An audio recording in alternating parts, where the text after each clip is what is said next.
আপনার বাবা ওয়াজ পর্যন্ত আমার নাম ডিরেক্টলি তার মুখে নেয় নাই।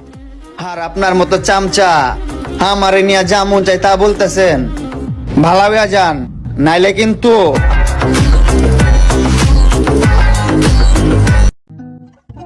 ফাঁকা রাস্তা পাইলেই বাইক জোরে চালাইও না, কারণ অ্যাক্সিডেন্ট হলে বাইকের ক্ষতি হতে পারে।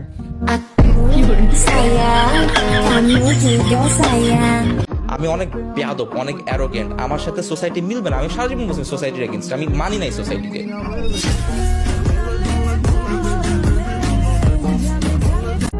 আগে মানুষ বড়দের ভয় পাইতো, ভয়ের কারণ ছিল সম্মান আর শ্রদ্ধা। আর এখন মানুষ ছোটদের ভয় পায়, ভয়ের কারণ হলো বেয়াদবি আর অভদ্রতা।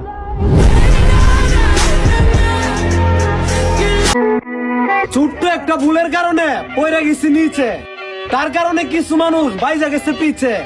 ইনশাল্লাহ যেদিন দাঁড়াবো ঘুরে, সেদিন সব এটাসরা চলে যাবে দূরে।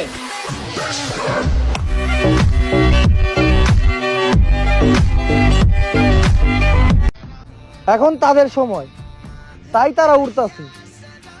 যখন আমার সময় আইব, আমি যাই কুড়াই দিব।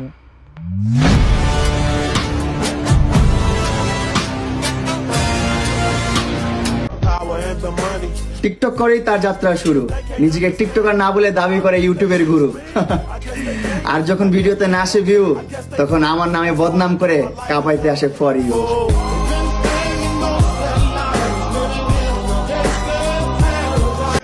যখন কাজ দ্বারা কেউ তোমার বরাবরি করতে পারবো না,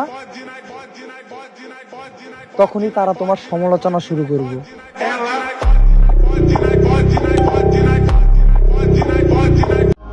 যখন যোগ্যতা দিয়ে বরাবরি করতে না পারে, তখন আর কি করব, সমালোচনাই করে।